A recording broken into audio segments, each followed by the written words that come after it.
हेत्तेरी भन्दा पनि मलाई त मुटु काम्छ। तपाईहरु यो हरकत किन गर्नुहुन्छ यहाँभित्र?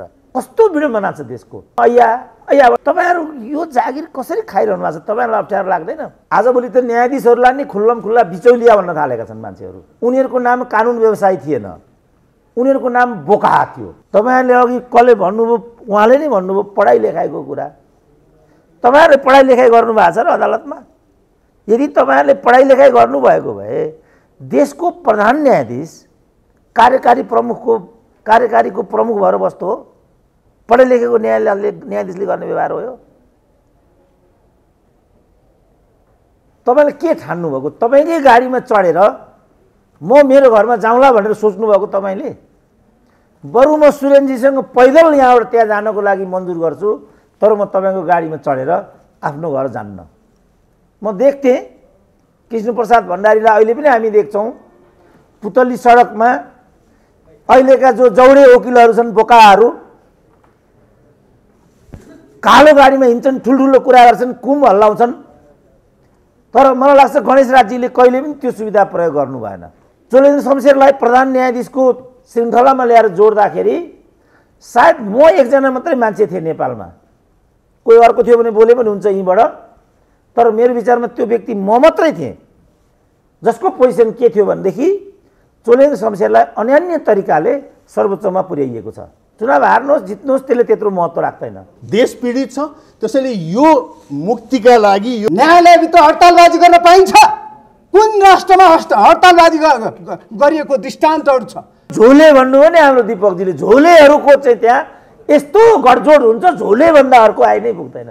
एकचोटि मैले सडकमा उहाँलाई भेटेँ, त्यही क्रमले गर्दाखेरि मैले श्रीमान नमस्ते भने उहाँले एकदम यस्तो गर्नुभयो, मलाई अहिले पनि लज्जाबोध भइरहेछ। मैले कुनै एउटा मान्छेलाई नमस्ते गरेँ जसले यसरी फर्कायो भन्ने लाग्छ मलाई अहिले पनि।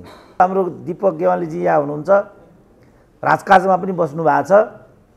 यो वीरेन्द्रको जो वंश विनाशको प्रकरण थियो त्यसलाई लिएर गणेश राजजीले मलाई एउटा शब्द भन्नुभएको थियो, सुरेनजी तपाईँ त कोइरी भएको मान्छे हो, अब म भोलि के हुन्छु थाहा छैन, तर यो वीरेन्द्रको वंश विनाशमा जे भएको छ तपाईले कुनै न कुनै रूपमा यसको चाहिँ उत्खनन गरेर मात्रै मर्नुपर्छ है भन्नुभएको थियो।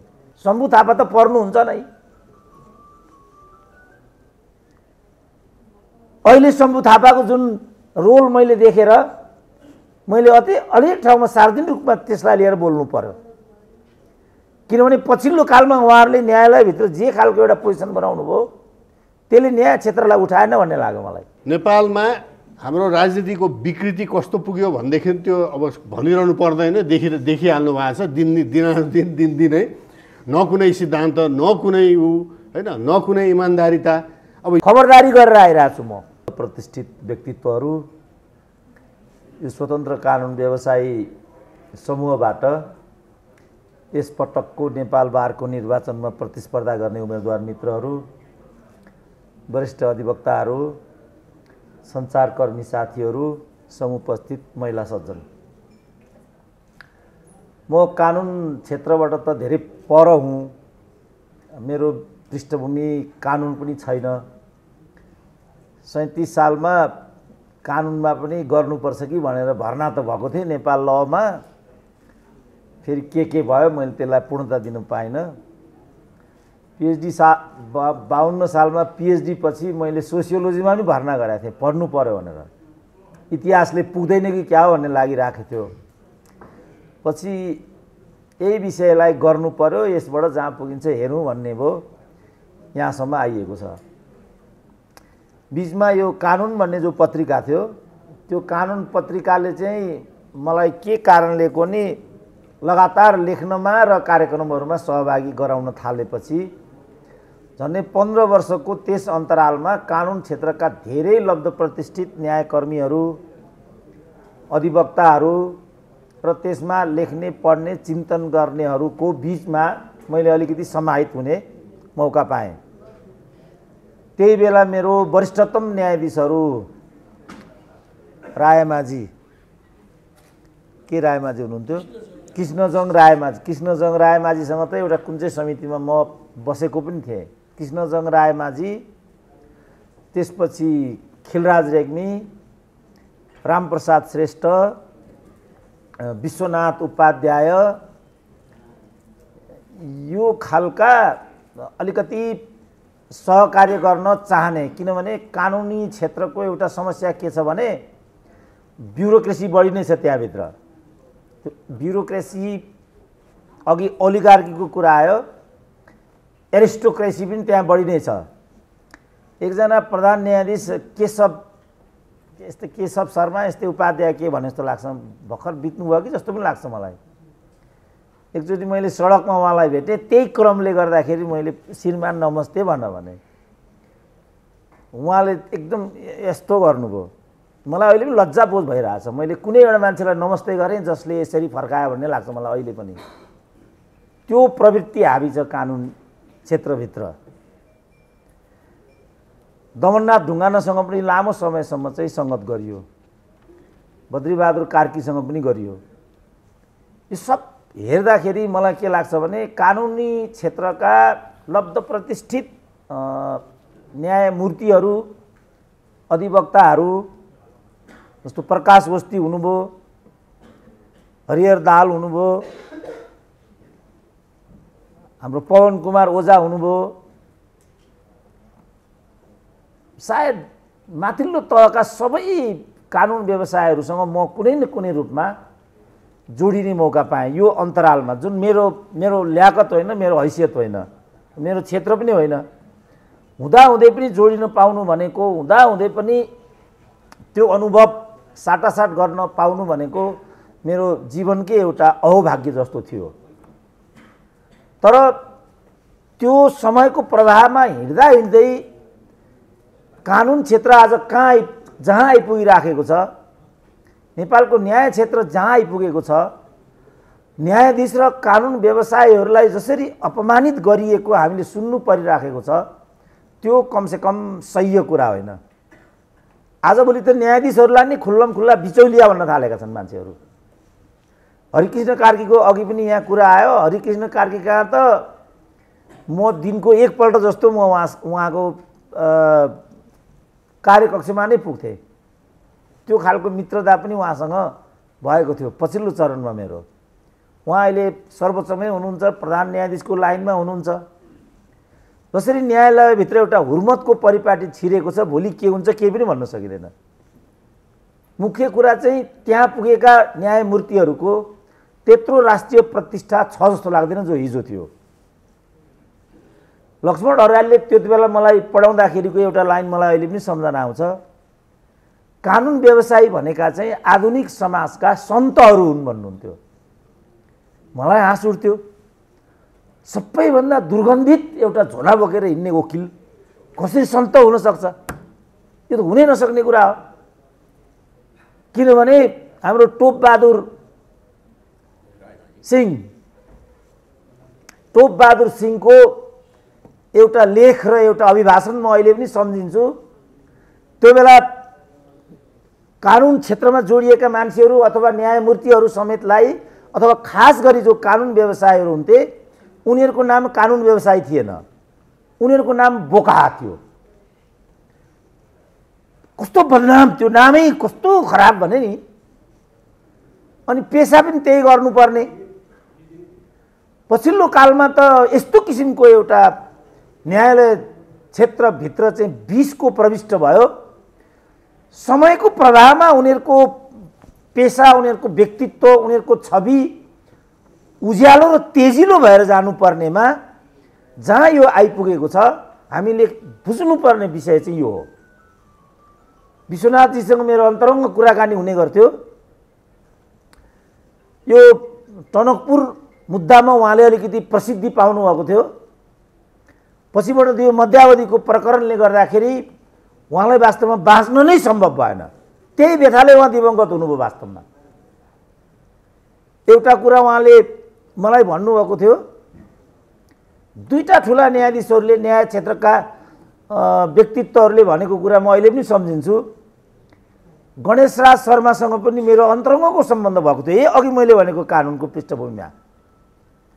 उहाँले भन्नुहुन्थ्यो एउटा शब्द म अहिले पनि सम्झिन्छु, हाम्रो दीपक गेवालीजी यहाँ हुनुहुन्छ, राजकाजमा पनि बस्नु भएको छ। यो वीरेन्द्रको जो वंश विनाशको प्रकरण थियो त्यसलाई लिएर गणेशराजजीले मलाई एउटा शब्द भन्नुभएको थियो, सुरेनजी तपाईँ त कोइरी भएको मान्छे हो, अब म भोलि के हुन्छु थाहा छैन, तर यो वीरेन्द्रको वंश विनाशमा जे भएको छ तपाईँले कुनै न कुनै रूपमा यसको चाहिँ उत्खनन गरेर मात्रै मर्नुपर्छ है भन्नुभएको थियो। त्यो कोइरी भनेको के थियो, यसको कानुनी इम्प्लिकेसन के हुन्थ्यो, यो टर्मिनोलोजीको गहिराई के थियो, मैले आएर डिक्सनरी पल्टाएँ। एकपल्ट होटल वैशालीमा एउटा कार्यक्रम थियो, एकजना ठुलो कानुन व्यवसायी आएर के भन्नुभयो भने रातको 9 भन्दा बढी बज्यो, गणेशराजजी तपाईँलाई आज म पुर्याइदिनु पर्यो घरमा भन्नुभयो। उहाँले चाहिँ एकदम उपेक्षाको भावले त्यो मान्छेलाई हेर्नुभयो र के भन्नुभयो भने तपाईँले के ठान्नुभएको, तपाईँकै गाडीमा चढेर म मेरो घरमा जाउँला भनेर सोच्नुभएको तपाईँले, बरु म सुरेनजीसँग पैदल यहाँबाट त्यहाँ जानको लागि मन्जुर गर्छु, तर म तपाईँको गाडीमा चढेर आफ्नो घर जान्न। म देख्थेँ कृष्णप्रसाद भण्डारीलाई अहिले पनि हामी देख्छौँ पुतली सडकमा अहिलेका जो जौडे वकिलहरू छन् बोकाहरू कालो गाडीमा हिँड्छन्, ठुल्ठुलो कुरा गर्छन्, कुम हल्लाउँछन्, तर मलाई लाग्छ गणेशराजजीले कहिले पनि त्यो सुविधा प्रयोग गर्नु भएन। मलाई लाग्छ कृष्णप्रसाद भण्डारीसँग पनि त्यो सुविधा छैन होला। यसको बीचमा केही तालमेल छ कि छैन यो खोजी हुनु जरुरी छ। त्यसपछि विश्वनाथजीले एक दिन मलाई एउटा कुरा भन्नुभयो, सुरेनजी यो मध्यावधि प्रकरणमा जसरी मलाई बदनाम गरियो त्यो बदनाम त म त्यो वास्तवमा वहन पनि गर्न सक्दिनँ। त्यो बेला मेरो चाइनाको भ्रमण थियो,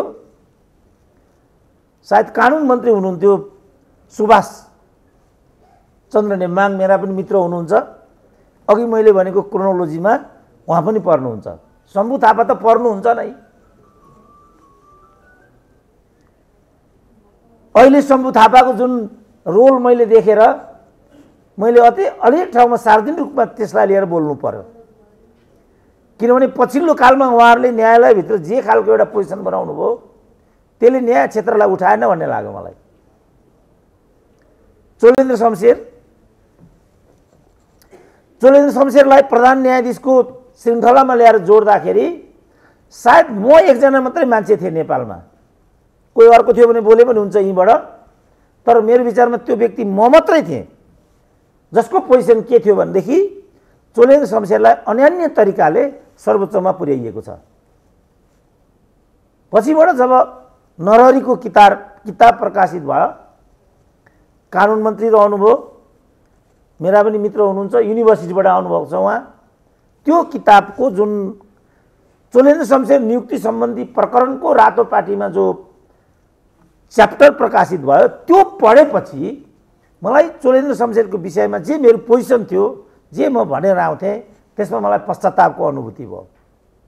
किनभने मैले जसरी बुझेको थिएँ चोलेन्द्र शमशेरलाई त्यहाँ पुर्याइएको विधि त्यसको ठ्याक्कै प्रतिकूल उहाँले त्यहाँ लेख्नु भएको छ। तपाईँहरूमध्ये कतिले त्यो पढ्नुभएको छ त्यो मलाई थाहा छैन। भर्खर एकजना कानुन व्यवसायीसँग मेरो कुराकानी भयो, मैले यो कुरा भने, खालि नरहरीको किताबको कुरा मात्रै गरेँ, त्यो कुरा नै उहाँले पढ्न दिनु भएन। किनभने नेपालीहरूको एउटा समस्या के छ भने अर्काको कुरा सुन्दै नसुन्ने, अर्कालाई सराहना गर्दै नगर्ने, यो के रोग नेपालीहरूमा पस्यो मलाई अचम्म लाग्छ। यस्तो त नहुनु पर्ने। अर्काको कुरा नसुनिकन कसरी आफ्नो कुरा भन्न सकिन्छ? त्यसलाई रिफरेन्स म्याटरको रूपमा भए पनि कमसेकम लिनुपर्ने हो। अनि तपाईँले पढ्नु भएको छ त्यो भने मैले पढेको त मैले छैन। त पढेको छैन भने तपाईँ कसरी त्यो बारेमा खण्डन मण्डन गर्न सक्नुहुन्छ त? भरे त के रहेछ भने नरहरी आचार्यले उल्लेख गरे अनुसार प्रकाश वस्तीहरूको जो 8 जनाको समूह थियो त्यो 8 जनाको समूहलाई स्थायी नगर्नको लागि सर्वोच्चमा प्रवर्धन नगर्नको लागि त्यो बेलाको सरकार कृत सङ्कल्पित थियो। 8 जना सर्वोच्चका न्यायाधीशहरू ले पुनर्नियुक्ति नपाउने बित्तिकै त्यहाँ एउटा न्यायाधीशहरूको रिक्तताको स्थिति उत्पन्न हुन्थ्यो। 20-21 जना मध्ये 8-10 जना नहुनु भनेको त अहिले जो 32,000 सङ्ख्याको कुरा आइरहेछ त्यो सङ्ख्या त्यत्रो बढी हुनको पछाडि उहाँहरूको अकर्मण्यता त जिम्मेवार छँदैछ। किनभने दुईटा मुद्दा हेरेर उहाँहरू दिन कटाउनुहुन्छ। उहाँले अझ यो भन्नु भएन हाई काट्नुहुन्छ फलानु गर्नुहुन्छ, तर दसैँ आयो, तिहार आयो, लोसार आयो त्यो त भनेकै छैन उहाँले। दसैँ 1 महिना अगाडि छ, अहिलेदेखि दसैँ लाग्छ। लोसार कहाँ छ अहिलेदेखि लोसार लाग्छ। 125 जाति छन्, चाडपर्वले मात्रै थिचेको छ नेपाली समाजलाई। अनि 32,000 को डङ्गुर त्यहाँ नलागेर के डङ्गुर लाग्छ त? तपाईँहरूले अघि कसले भन्नुभयो, उहाँले नै भन्नुभयो पढाइ लेखाइको कुरा। तपाईँहरूले पढाइ लेखाइ गर्नुभएको छ र अदालतमा? यदि तपाईँहरूले पढाइ लेखाइ गर्नुभएको भए देशको प्रधान न्यायाधीश कार्यकारीको प्रमुख भएर बस्दो हो? पढे लेखेको न्यायाधीशले गर्ने व्यवहार हो यो? भन्दा पनि मलाई त मुटु काम्छ। के हो सेपरेसन अफ ल भनेको? त्यो एउटा किसानले सम्झाउनु पर्ने। मैले खिलराज रेग्मीलाई भेटेँ त्यो बेला। यो जो दलवाला सम्पूर्ण कुरा खिलराजलाई दिन तयार थिए। आफ्नो असक्षमतालाई ढाक्नको लागि उनीहरू सबै कुरा गर्नको लागि तयार थिए। त्यस्तो बेलामा तपाईँले जे कुरा भन्नुभयो भने पनि हुन्छ। र मैले उहाँलाई भनेको थिएँ तपाईँ प्रधान न्यायालयको पद चाहिँ छोडेर, यो अध्यक्ष सदस्य होइन, प्रधान न्यायालयको पद छोडेर तपाईँ प्रधानमन्त्रीको पद क्लेम गर्नुहोस्, तर दुईटै पद नलिनुहोस् श्रीमान। यसले एकदम नराम्रो दृष्टान्त न्यायालयमा छोडेर जान्छ, तपाईँको बदनामी पनि हुन्छ। उहाँले त्यो कुरा मान्नु भएन। जब उहाँले आफ्नो कार्यकारी काम सिद्ध्याउनु भयो त्यसको भोलिपल्ट नै उहाँले राजीनामा दिनुभयो। इतिहासलाई अहिले पनि के सूचना छैन भने उहाँले यस्तो काम किन गर्नुभएको। तर न्यायालयलाई एकदमै बदनाम गरेर उहाँ जानुभयो। त्यो नाङ्गै, त्यो जनै नलगाएको एउटा नाङ्गे प्रधान न्यायाधीश जो बनारसमा उत्तानो टाङ्लाएर बसिरहेको देखिन्थ्यो अस्ति, त्यो न्यायाधीशको म यहाँ कुरा गर्दिनँ। तपाईँहरू लज्जाबोध हुनुपर्ने क्या, यस्तो पनि तपाईँको प्रधान न्यायाधीश हो भन्नुपर्दा। तर उनले त लन्डनबाट ग्रेजुएट गरे रहेछ। क्रमशः हामीलाई त युनिभर्सिटीमा त अथवा समाजमा त टिचरलाई त त्योभन्दा गएको मान्छे हुँदै हुँदैन भनेकै छन्। न कसैले छोरी दिन्छ न कसैले बुहारी दिन्छ। हामी त सिद्धिहाल्यौँ। तर तपाईँहरूको सबै पनि धेरै माथि त भएन। अघि दीपकजीले क्रोनोलोजिकल कर्मचारीभित्रको राजनीति, मेडिकलभित्रको राजनीति, लयर्सभित्रको राजनीति, सर्वत्र राजनीतिको क्रोनोलोजी लिएर आउनुभयो। त्यस्तो किन भयो भन्ने प्रश्न हो र त्यसको निराकरण कसरी गर्न सकिन्छ भन्ने प्रश्न हो। त्यसपछि विश्वनाथजीले भन्नुभयो सुभाष नेमाङ सँगै हुनुहुन्थ्यो, चाइनाको भ्रमण थियो। उहाँलाई दुईटा अफर आयो त्यो बेला। मध्यावधिको प्रकरण यहाँ चलिरहेको थियो मनमोहन अधिकारी विरुद्धको। उहाँलाई दुईटा अफर आयो त्यो बेला। या त 5 करोड रुपियाँ नगद, होइन भने अमेरिकाको राजदूत, जे मन पराउनुहुन्छ पाउनुहुन्छ, पक्षमा हुनुपर्छ, जुन कुरा कहिले पनि भएन। त्यसपछि यति व्यथा विश्वनाथको माथि हालियो, यति लखेटाइ भयो विश्वनाथको माथि। गिरिजाप्रसाद कोइरालाले पछि दोस्रो संविधान सभामा मनोनयन पनि गर्नुभयो समानुपातिकबाट, तर उहाँ त्यहाँभित्र प्रवेश गर्नु भएन र त्यतिकै उहाँ दिवंगत भएर जानुभयो। केदारनाथ उपाध्याय सायद उहाँको भाइ हो। पछि उहाँ राष्ट्रिय मानव अधिकार आयोगको सदस्य हुनुभयो। संयोगले त्यहाँ 1-2 जना मेरा मित्रहरू पनि परेका थिए। 6 वर्षको कार्यकाल हुन्छ कार्य त्यो राष्ट्रिय मानव अधिकार आयोगको। 6 वर्षको कार्यकाल मध्ये 4 वर्ष भइसक्यो। उहाँहरू सही मात्रै गर्नुहुन्छ, तलब बुझ्नुहुन्छ, काम गर्नुहुन्न। अनि मैले यो भएपछि याके नीतिमा होटलमा एउटा कार्यक्रम थियो। त्यो कार्यक्रममा लब्ध प्रतिष्ठित सबै नेपालका पदाधिकारीहरू थिए, मुख्य सचिव पनि थिए। लीलामणि पौडेल ती मुख्य सचिव थिए। मैले उहाँलाई भने यो जो राष्ट्रिय मानवाधिकारमा विवाद आइराखेको छ, यो विवाद लज्जाको विषय हो। संवैधानिक निकाय, त्यसको प्रमुख देशको प्रधान न्यायाधीश हुन्छ, अत्यन्त लब्ध प्रतिष्ठित व्यक्तिहरू त्यहाँ छन्, तर उनीहरूको हरकत यस्तो छ, यसले शोभा दिएन। त्यसपछि मैले तपाईँ मुख्य सचिव भएको हुनाले तपाईँको प्रधानमन्त्रीसँग पनि टच हुन्छ, नीति निर्णयमा तपाईँको पहुँच हैसियत पनि हुन्छ। यदि उहाँहरूले गल्ती गर्नुभएको हो भने के गल्ती गर्नुभएको त्यो मलाई भन्नुहोला, म उहाँहरूलाई राजीनामा गर्न लगाइदिन्छु। गल्ती नगर्नु भएको भए तपाईँले सुल्टाइदिनुपर्छ, त्यो भने। तर उहाँले त्यतातिर टेर पुछार लाउनु भएन। मैले उहाँलाई सोधेँ, तपाईँहरू यो हरकत किन गर्नुहुन्छ? यहाँभित्र तपाईँहरू हाजिर गर्नुहुन्छ, तलब खानुहुन्छ। अहिले सांसदहरूले जोगिरहेछन् ट्याक्कै त्यही 26 करोड त यस अन्तरालमा उहाँहरूले कुनै एउटा काम नगरिकन त्यहाँबाट चाहिँ भत्ता लिएको भन्ने छ। कस्तो विडम्बना छ देशको। आम नागरिकले एउटा ट्रिटमेन्ट पाउँदैन गाउँमा। दिदीबहिनी सुत्केरी हुन नसकेर वीर हस्पिटलको करिडोरमा ऐया ऐया भनेर मरिरहेका हुन्छन्। तिनको करबाट तिरिएको पैसाबाट तलब खाने कानुन निर्माताहरू त्यो तरिकाले तलब भत्ता बुझ्छन्। अनि हामीले यसलाई लोकतन्त्र भनेका छौँ। योभन्दा लोकतन्त्रको उपहास अर्को के हुन सक्छ? त्यसपछि मैले उहाँलाई सोधेँ, तपाईँहरू यो जागिर कसरी खाइरहनु भएको छ? तपाईँहरूलाई अप्ठ्यारो लाग्दैन? भन्दा त यस्तो लज्जास्पद कुरा उहाँहरूले भन्नुभयो, जुन हरकत राष्ट्रिय मानवाधिकार आयोगमा हुन्थ्यो त्यो त म यहाँ भन्न पनि सक्दिनँ। एउटा प्रकरण केदारनाथ उपाध्यायसँग जोडिएको छ, त्यो पनि म यहाँ भन्न उपयुक्त सम्झिन्न। तपाईँहरूलाई यो सब थाहा छैन? तपाईँहरू कानुन क्षेत्रमा 28 वर्ष काम गरेको भन्नुभयो, सुन्नु भएको छैन यो सबै? त्यसकारण तपाईँहरूले एउटा युगान्तकारी जिम्मेवारीको बोधका सँगसँगै यो नयाँ अभियान थालिदिनु भयो भने चुनाव हार्नुहोस् जित्नुहोस् त्यसले त्यत्रो महत्त्व राख्दैन। जे उपस्थिति म यहाँ देख्छु, तपाईँहरूले चुनाव जितिसके जस्तो लाग्छ मलाई यो उपस्थिति देख्दा। किन तपाईँहरूको यस्तो उपस्थिति हुनै सक्दैन?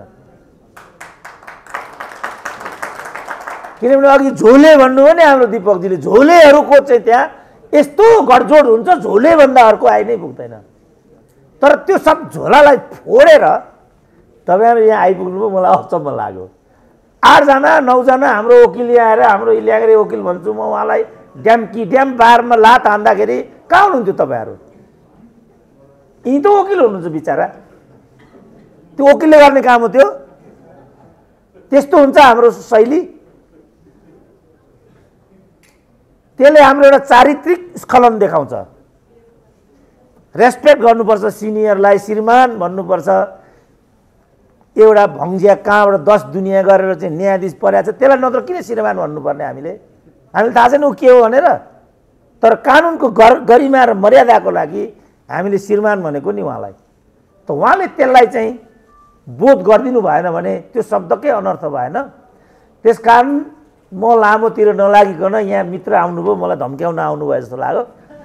अब म त धम्की खप्दिनँ, तपाईँलाई थाहा छँदैछ म त दुनियाँलाई धम्क्याएर आएको मान्छे भए।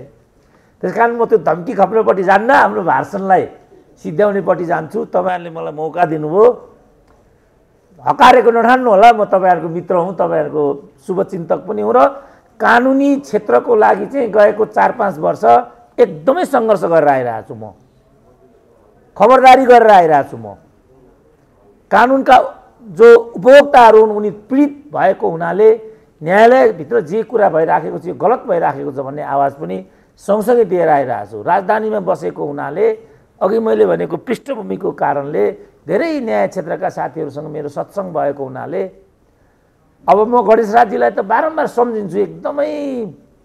एकदमै निकटको नाता थियो मेरो। त्यस्ता लयरहरू पैदा गर्ने सर्वोच्च अदालत हो नि हाम्रो। कस्तो नाम थियो भन्नुहोस् त ल। मैले बोर्णबहादुर कार्कीलाई सोधेँ, उहाँ पनि मेरो अन्तरङ्ग मित्र हुनुहुन्थ्यो। अब अहिले उहाँ एकदमै नराम्रो पीडामा, ब्रेन हेमरेजको समस्या उहाँलाई परेको अब उभिन सक्नुहुन्छ कि सक्नुहुन्न त्यो म भन्न सक्दिनँ। मैले उहाँलाई सोधेँ विश्वनाथजी अब के अरे बोर्णजी विश्वनाथजीको वास्तव खुबी चाहिँ के हो भनेर। विश्वनाथजीको वास्तव खुबी चाहिँ के हो भने उहाँ युगान्तकारी फैसला गर्न सक्नुहुन्छ। शेषराज शिवाकोटी पनि मेरो अभिन्न मित्र, उहाँले अनेक न्याय क्षेत्रको लेखन सम्पादन गर्नुहुन्छ। एकचोटि उहाँले मलाई हरिप्रसाद प्रधानको बारेमा एउटा लेख लेख्न भन्नुभयो। तपाईँहरूमध्ये कति हरिप्रसाद प्रधानको बारेमा कति गहिरोसँग जानकार हुनुहुन्छ त्यो म भन्न सक्दिनँ। तपाईँहरू त्यसमा त्यति जानकारी राख्नुहुन्न भने भरे नै गएर तपाईँहरू पल्टाइहाल्नुहोस्। छक्क परेँ म उहाँको व्यक्तित्व र उहाँको कानुनी प्रक्रिया त्यो पढ्दाखेरि मात्रै पनि छक्क परेँ म। बिपी कोइरालाको मित्र हुनुहुन्थ्यो, उहाँको फर्ममा काम गर्नुहुन्थ्यो बिपी कोइराला दार्जिलिङमा। जब पछि बिपी कोइराला गृहमन्त्री हुनुभयो उहाँले नै उहाँलाई पिकअप गरेर सर्वोच्च अदालतमा छिराउनु भयो। राजनीति त सुरुदेखि नै छ यहाँभित्र। तर हरिप्रसाद प्रधान चाहिँ कानुनमा प्रतिबद्ध व्यक्ति हुनुहुन्थ्यो। आजको जुन कानुनी जो प्रणाली छ त्यो प्रणालीको संस्थापकै उहाँ हो वास्तवमा। त्यसपछि उहाँ घरबाट निस्किनुहुन्थ्यो, आएर उहाँ पूजा गरेर आउनुहुन्थ्यो, सर्वोच्चमा फेरि अर्को एउटा पूजा गर्नुहुन्थ्यो, अनि उहाँ इजलासमा गएर बस्नुहुन्थ्यो। कोहीसँग बोल्नुहुन्न त्यो बिचमा, टक्क गएर बस्नुहुन्थ्यो र न्याय निरूपण गर्नुहुन्थ्यो, फैसला सुनाउनुहुन्थ्यो। तपाईँहरूमध्ये कतिले यो कुरा सुन्नुभएको होला? यो कुरा गर्ने त धेरै पर जस्तो लाग्छ मलाई। यस्तो सर्वोच्च अदालतको विद्यार्थी हो तपाईँहरू, यस्तो न्याय प्रणालीको आजको विरासत हो तपाईँहरू। कत्रो गौरव छ तपाईँहरूमाथि। त्यसलाई कसरी निर्वाह गर्ने र यो निर्वाहलाई न्यायका आम उपभोक्ताहरूसँग कसरी जोड्ने, यो दायित्व तपाईँहरूको। चुनाव हार्नुहोस् जित्नुहोस् त्यसले त्यत्रो फरक राख्दैन, तर यो दायित्वलाई फेरि एकपल्ट तपाईँले जनमानसमा लैजानुभयो भने मलाई लाग्छ त्यो युगान्तकारी हुनेछ। बाइ द वे तपाईँहरूले यसमा सफलता पाउनुहोस्, मेरो शुभकामना पनि छ। किनभने जुन किसिमको कार्टेलिङ र जुन किसिमको प्रवृत्ति बारभित्र हाबी छ, न्यायालयभित्र हाबी छ, त्यसको राजनीतिक पक्षको बारेमा मलाई समय भएन व्याख्या गर्नको लागि। मौका मिल्यो भने त्यतातिर पनि म जाउँला। तर मलाई आज एउटा आत्मविश्वास के लागेको छ भने तपाईँहरूलाई मैले केही कुरा भन्ने प्रयास गरेको छु। यसले तपाईँहरूको भित्र छोएको भएदेखि त्यसलाई मैले सफलताको बिन्दु ठान्नेछु र भविष्यमा सहकार्यको लागि तत्पर भएर बस्नेछु। बिदा लिन्छु। धन्यवाद। सभापति महोदय, मित्रहरू, म वकिल परिनँ तर जेनेटिक वकिल चाहिँ परेछु। किनभने अब बुवा पनि वकिल, छोरा पनि वकिल, म मात्रै बिचमा नवकिल है। अहिले मैले हेर्दाखेरि तपाईँहरूको यो अभियान यो वास्तवमा नेपालको अहिलेको जल्दो बल्दो मुद्दा भनेको राजनीतिक शुद्धिकरण, त्यसको एउटा कडी हुनु पुगेको छ। यो त्यसको लागि तपाईँहरूलाई म धन्यवाद दिन चाहन्छु। नेपालमा हाम्रो राजनीतिको विकृति कस्तो पुग्यो भनेदेखि त्यो अब भनिरहनु पर्दैन, देखिहाल्नु भएको छ। दिनानुदिन दिनदिनै न कुनै सिद्धान्त, न कुनै होइन, न कुनै इमान्दारिता। अब यो सबैको जरो कहाँ छ भनेर घोत्तलिएर हेर्दाखेरि कहाँ देखिन्छ भनेदेखि एउटा विकृतिको थलो भनेको हाम्रा पेसागत सङ्गठनहरूको चरम पार्टीकरण।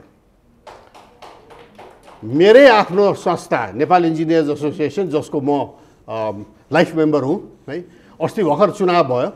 मैले त एउटा स्टेटमेन्टै निकाल्नु पर्यो ट्विटर मार्फत कि चाहिँ नि मैले स्वतन्त्र इन्जिनियरको हक हित हेर्ने कोही पनि देखिनँ, पार्टी प्यानल बाहेक केही पनि देखिनँ। त्यसैले मैले पहिले त म 66वादी भन्थेँ आफूलाई, गयो भोट हाल्दाखेरि एउटा प्यानलको एउटाले हाल्यो भने अर्को प्यानलको अर्कोमा छाप हाल्दै यसरी 66 गरेर दिन्थेँ होइन। एउटा स्टेटमेन्ट हो मेरो त्यो। तर अब त्यो पनि काम नलाग्ने भएको हुनाले मैले बहिष्कारै गर्नु पर्यो है। अलिकति पनि स्वतन्त्र छु भन्ने देखिएन है। अब यसले मलाई के भन्यो भनेदेखि अब मेरो सङ्गठन हो त्यो होइन। 35 सालमा म त्यसको केन्द्रीय सदस्य, त्यसको माथिको त्यो सञ्चालक समितिको मेम्बरमा मान्छे। राष्ट्रको जल्दो बल्दो आफ्नो पेसासितको सम्बन्धित मुद्दामा यो पार्टीकरण हुन थालेपछि त कस्तो हो भने कुनै मुद्दामा पनि नेपाल इन्जिनियर एसोसिएसन, अब यो कुरो तपाईँहरूको लयर्स एसोसिएसनमा पनि आयो के है, बोलेको स्वतन्त्र रूपमा देखिएन। इन्जिनियरिङको हिसाबले भन्ने हो भने होइन, अब भन्नुहोस् यो अरुण 3 हुनु त्यत्रो विवाद भयो, यो निजगढ एयरपोर्ट त्यत्रो विवाद, अहिले एमसिसी त्यत्रो विवाद छ। नेपाल इन्जिनियर्स एसोसिएसनले त्यसबारे एउटा भनौँ न पेसागत छलफल स्वतन्त्र हिसाबले, कुनै पनि पार्टीको साइड नलिकन स्वतन्त्र हिसाबले त्यसका राम्रा नराम्रा विपक्ष पक्ष प्राविधिक के छन् भनेर कहिले जमर्को गर्यो र गर्दै गरेन भन्दाखेरि त देश गरिब भयो नि त। यत्रो चाहिने ठुल्ठुला योजनाहरूमा त्यसका चाहिने कमी कमजोरी के छन्, सफल राम्रा पक्ष के छन् भन्ने त्यो बाहिर आउन नसक्नु नेपाल इन्जिनियर्स एसोसिएसनको फेलियर। अब एमसिसीको कुरो गर्ने हो भने त हाम्रो बार एसोसिएसनको पनि ठुलो फेलियर हो, किन त्यहाँ चाहिने प्राविधिक भन्दा पनि इन्जिनियरिङ इलेक्ट्रिकल इन्जिनियरिङ भन्दा पनि चर्को समस्या त त्यहाँ चाहिने अन्तर्राष्ट्रिय कानुनको छ। त बारले त्यसमा खै त डिबेट गराएको, हामी त सुन्न चाहन्थ्यौँ। बरु कहाँ बेलायतमा बसेको एकजना वकिलले चाहिँ ल्याएर यहाँ एउटा चाहिँ इमेल पठाइदिएर त्यसैको आधारमा चाहिँ निर्णय हुने हो होइन। भनेपछि यो हाम्रो पार्टीकरण, यो संस्थाहरू, अब यो कुरो डक्टर मेडिकल एसोसिएसनमा पस्यो, यो कुरो यो जर्नलिस्टहरूको एसोसिएसनमा पस्यो, जसले गर्दाखेरि अहिले हामी फेरि जर्नलिस्ट एसोसिएसनको कुरो गर्ने हो भनेदेखि त अब यहाँहरू हुनुहुन्छ पत्रकार मित्रहरू, जर्नलिस्ट एसोसिएसनमा मैले चिनेका राम्रा सम्पादक मिडियाकर्मीहरू म त्यहाँ भेट्दिनँ क्या। मलाई विदेशबाट आउँछ कहिले कहिले, यहाँ को छ राम्रो एउटा मिडियाको मान्छे जसले हामीले इन्टरभ्यू गरेर कुरा बुझ्न सकौँ भने मैले रेकमेन्ड गर्दाखेरि चाहिँ कोही पनि त्यसको सदस्य भएको चाहिँ म पाउँदिनँ, ठुलै पत्रकारहरू हाम्रा नेपालका। भनेपछि के भयो भने राम्रा मान्छेहरू चाहिँ नि यस्ता पार्टीकरण भएको संस्थाबाट बाहिर निस्किन थाले। अब यसले गर्दाखेरि के देखियो भनेदेखि चाहिँ नि अघि वक्ताज्यूले चाहिँ नि यो के अरे ओलिगार्की भन्नुभयो होइन, मैले त्यो भन्दा पनि तलको स्तर देखेँ क्या। के देखेँ यहाँ भनेदेखि चाहिँ नि अब पेसागत समूहहरू जो चुनिएर आउँछन्, ओलिगार्की भन्दा तल म चाहिँ त्यसलाई के भन्न चाहन्छु भने त्यो मुनिमवाद क्या। कुनै पार्टी मठाधीशको, नवसामन्त मठाधीशको, त्यो जमिनदारको मुनिम जस्तै आदेश आएपछि चाहिँ नि पार्टीको अनुसार चाहिँ माइतीघर मण्डलामा गएर ब्यानर हल्लाउने, चाहिने मुद्दामा चाहिँ कहिल्यै नबोल्ने होइन। भनेपछि हामीले हाम्रो देशका यो पेसागत सङ्गठनहरूलाई कस्तो निर्लज्ज ढङ्गले चाहिँ नि दरिद्रतम बनायौँ भन्ने हामीले अहिले भोगिरहेका छौँ। त्यसको शुद्धिकरण आवश्यक छ। अब यही उसमा चाहिँ म एक दुईवटा कुरा भनौँ। म अहिले वकिल नभए पनि यो बुवाको किताब लेखहरू चाहिँ एडिट गरेर नयाँ निकाल्दैछु, अर्को 5-6 महिना लाग्ला। उहाँले चाहिँ नि उही 18 सालमा कानुनको व्याख्या भन्ने लेख्नु भएको थियो, जुन चाहिँ असाध्यै छोटोमा कसरी कानुनको व्याख्या गरिन्छ भन्ने त्यो पनि छाप्दैछु एकैचोटि एउटै पुस्तकमा, जीवन र कानुन र व्यक्ति र विचार। अब त्यो सम्पादन त्यो गर्ने क्रममा मैले 2-4वटा कुरा के बुझेँ भनेदेखि यो विकृति न्याय क्षेत्रमा कुन बेला आएछ उहाँले लेख्नु भएको छ त्यहाँ है, राम्रै छ।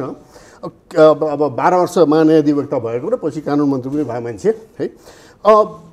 उहाँले के लेख्नु भएको छ भने 47 सालको संविधान जुन बेला डिक्लेयर भयो, अब म पनि अब त्यो सडकमा बहुदल भनेर पञ्चायत गरेर लाए मान्छे, एक दिन त थुनिया पनि हो, त्रिभुवन विश्वविद्यालयमा एरेस्ट भयो होइन। तर जब संविधान लागू भयो है 47 सालको, घरमा उहाँ आउनुभयो है, अनि के भन्नुभयो प्याट्ट मलाई भने, अब म त्यो बेलासम्ममा त एक किसिमले अब म आफूलाई त जलस्रोतको विद्यार्थी भन्छु आजन्म, तर विज्ञ भन्ने कलिन थालिसकेको थिएँ यो 47 सालतिर है। अनि के आएर भन्नुभयो भने तैँले बेकारमा कानुन पढिनस्, इन्जिनियर भएर तैँले के गर्छस् थाहा छैन, तर कानुन पढाए हुन्थ्यो, तैँले लयर भए हुन्थ्यो। मलाई हाँस उठ्यो। मलाई जिन्दगीमा उहाँले कहिले पनि वकिल होस् भनेर कहिले पनि प्रेसर हाल्नु भएन कि, कहिले पनि भन्दा पनि भन्नु भएन। मैले आफै चुज गरेँ, इन्जिनियरिङमा गएँ। म हाँसेँ, अहिले आएर यो किन भन्यो भनेर भन्दाखेरि उहाँले के भन्नु भने यसमा भएका त्रुटिहरूले गर्दाखेरि नेपाल एउटा लयर्स प्याराडाइज हुन्छ भन्नुभयो। दुर्भाग्य। अब हुन्छ तपाईँहरूलाई राम्रो भन्नु होला, त्यो राम्रो कुरो चाहिँ होइन क्या। किनभने हाम्रो जल्दा बल्दा मुद्दाहरूमा के देखियो भने जुडिसियल सुप्रिमेसी भर्सेस पार्लियामेन्ट्री सुप्रिमेसीको कुरा आयो। यहाँ पार्लियामेन्ट यति निरीह देखियो कि ठुल्ठुला मुद्दाहरू, राजनीतिक मुद्दाहरू पार्लियामेन्टमा चाहिँ नि हल हुनु सक्दा होइन, सर्वोच्चमा गएर हल हुने चाहिँ नि परम्परा 47 सालपछि चाहे त्यो टनकपुर होस् चाहे अरू मुद्दा होस् त्यहाँ यो परम्परा बस्यो र संसद चाहिँ नि त्यो बेलादेखि नै पङ्गु हुँदै गएको र राजनीतिक मुद्दा सल्भ गर्न नसक्ने एउटा भयो। अब त्यसले गर्दा हामी सबै गरिब भएको छौँ क्या। अब यस्तो अवस्थामा त्यहाँ अर्को उहाँले लेख्नुभयो यो जुडिसियल काउन्सिल र संवैधानिक परिषद र न्याय परिषद यो दुइटै चाहिँ नि अब उहाँ बाध्य भएर बस्नुपर्नु भयो पहिलोमा है, किनभने त्यहाँ न्यायाधीशहरू नै सबै खाली हुने भए। संविधान जारी गर्दा के गरियो भने 47 साल संविधानमा 6 महिनामा यो लागू भएको 6 महिनामा सबै न्यायाधीशको पद खारेज हुन्छ भन्यो है। कृष्णप्रसाद भट्टराईको रिक्वेस्टमा उहाँले गएर त्यहाँ बसिदिएर चाहिँ नि एउटा कमसेकम न्यायाधीशहरू त यो जज उचाइ खाली नहोस् भनेर चाहिँ उहाँ बस्दिनु भएको हो। तर उहाँले त्यो अनावश्यक एउटा सिस्टम ल्याइयो भन्ने कुरा गर्नुभयो। जुन सिस्टममा नियुक्ति भने त कार्यकारी अधिकार हो क्या है। अब त्यसमा चिफ जस्टिस बस्दिने, त्यसमा संसदको सभा मुख बस्दिने भनेपछि त त्यो एक्जिक्युटिभ डिसिजनमा चाहिँ विधायिका र चाहिने न्यायपालिकाको मान्छे बसेर चाहिँ कार्यकारी काम गरेपछि के हुन्छ? त्यो भोलि मुद्दा पऱ्यो भने सर्वोच्चमा कसरी सुन्ने, संसदमा त्यसको चाहिने विवाद गर्नु पऱ्यो भने कसरी गर्ने भने चाहिँ विकृति आयो है। र यसले गर्दाखेरि न्याय सेवालाई पनि इरिस्पोन्सिबल बनायो क्या होइन। चिफ जस्टिस भनेको त अरू जस्टिस जस्तै हुन्, तर खालि के भने न्याय प्रशासन उनको हातमा हुन्छ। तर यहाँ के गरियो भने चिफ जस्टिसको पनि न्याय प्रशासनको जिम्मेवारी लिनु नपर्ने भयो क्या। एउटा गैर जिम्मेवार सिस्टम, एउटा न्याय परिषद छ नि उसले गर्छ भनेर। र त्यहाँ यस्तो खिचडी बनाइयो जसले गर्दाखेरि यो पार्टीको भागभण्डा इत्यादि इत्यादि आउन थाल्यो। यो उहाँले राम्रैसँग त्यसमा लेख्नुभएको छ है। त यसले गर्दाखेरि अहिले हामी कुन स्थितिमा छौँ अहिले भनेदेखि हामीले यो होइन पेसागत मान्छेहरूले राजनीति गर्नुहुन्छ होइन। अब अब्राहम लिङ्कन, महात्मा गान्धी सबै वकिल हुन् होइन। सोभियत सङ्घमा म पढ्दाखेरि मैले देख्थेँ त्यहाँ ठुल्ठुला चाहिँ नि त्यहीँ पोलिट ब्युरोका चाहिँ मेम्बर मन्त्रीहरू चाहिँ नि इन्जिनियरहरू हुन्थे है। चाइनामा पनि त्यस्तै छन्, धेरै इन्जिनियरहरू छन्। प्रधानमन्त्री लिपङ त मैले पढेको विश्वविद्यालयमा चाहिँ जलविद्युत पढेका मान्छे परेका थिए है। तर के हुन्छ भने पेसागत काम गर्नलाई पोलिटिक्स गरेपछि, पोलिटिक्स गर्न थालेपछि पेसागत काम चाहिँ थाँती राख्नुपर्छ या बन्दै गर्नुपर्छ। दुइटै मिसाउन थालेपछि चाहिँ नि ठुलो भ्रष्टीकरण सुरु हुन्छ। त्यसैले हामी आज यो विकृतिमा यो वकिल समाज मात्रै होइन, इन्जिनियर समाज, डाक्टर समाज, जर्नलिस्ट समाज सबै यसबाट चाहिँ नि हामी पीडित छौँ, देश पीडित छ। त्यसैले यो मुक्तिका लागि, यो राजनीतिक शुद्धिकरणको लागि तपाईँहरूले जुन यो अभियान सुरु गर्नुभएको छ यो पहिलो पाइला हो। चिनियामा चाहिँ भाषामा एउटा भनाइ छ, 1000 माइलको चाहिँ नि यात्रा पहिलो पाइलाबाट सुरु हुन्छ। पहिलो पाइला नै नलिने हो त्यो त कहिले पनि कम्प्लिट हुँदैन। त्यसैले तपाईँहरूले जुन सुरु गर्नुभएको छ यसको लागि तपाईँहरूलाई बधाई म भन्दिनँ, धन्यवाद भन्छु। किनभने यो हामी सबको लागि गर्नुपर्ने काम हो। तपाईँहरूले यो गर्नुभएको छ, यसमा तपाईँहरूको सफलता मिलोस्। जय होस्।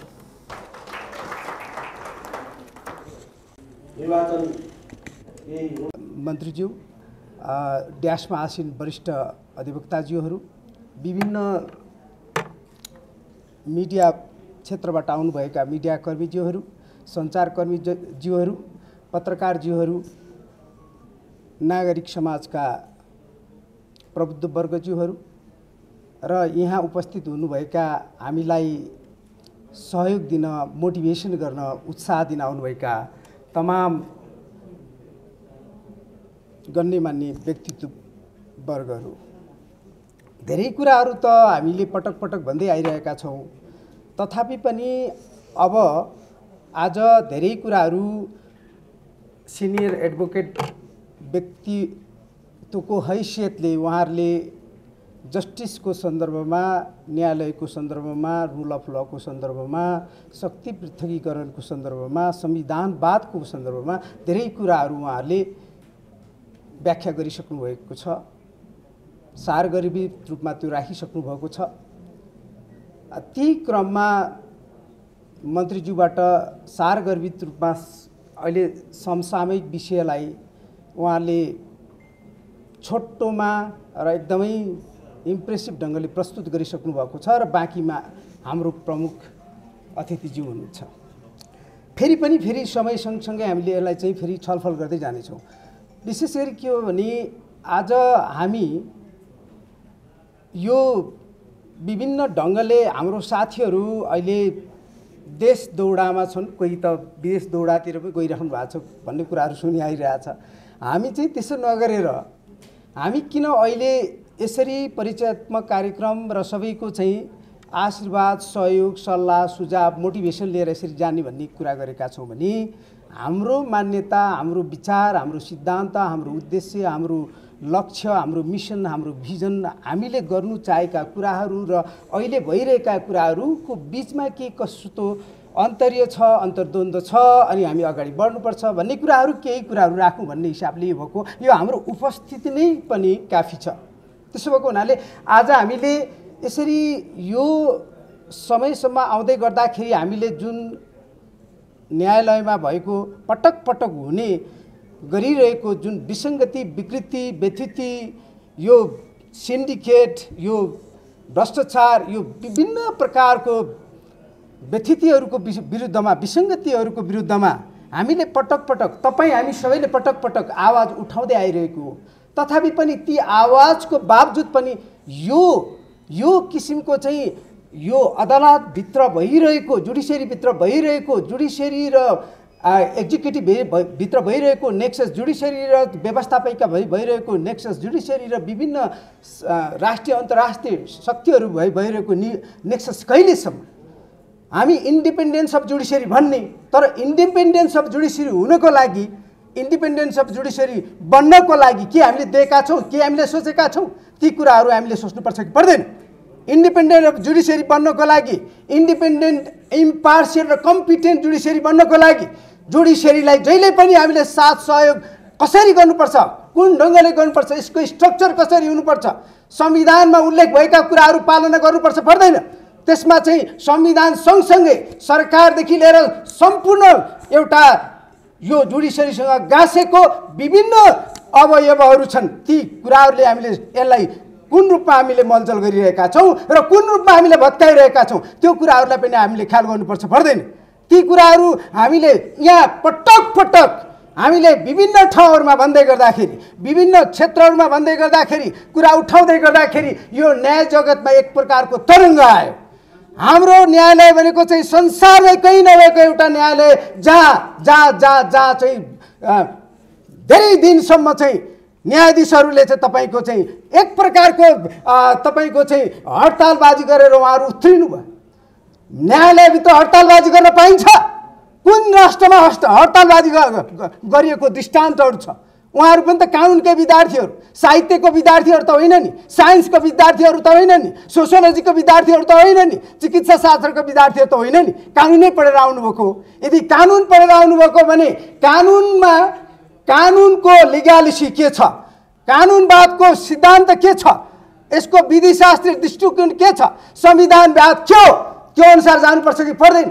यो कुरा उहाँहरूलाई कानुनको विद्यार्थीहरूले, राजनीति शास्त्रको विद्यार्थीले अथवा अन्य कुनै विषयको र क्षेत्रको विद्यार्थीले र त्यसको व्याख्याकारहरूले के त्यो एक्सप्लानेटरी नोट जस्तै लेखेर देखाउनुपर्छ, व्याख्यात्मक टिप्पणी लेखेर उहाँले सुनाउनुपर्छ?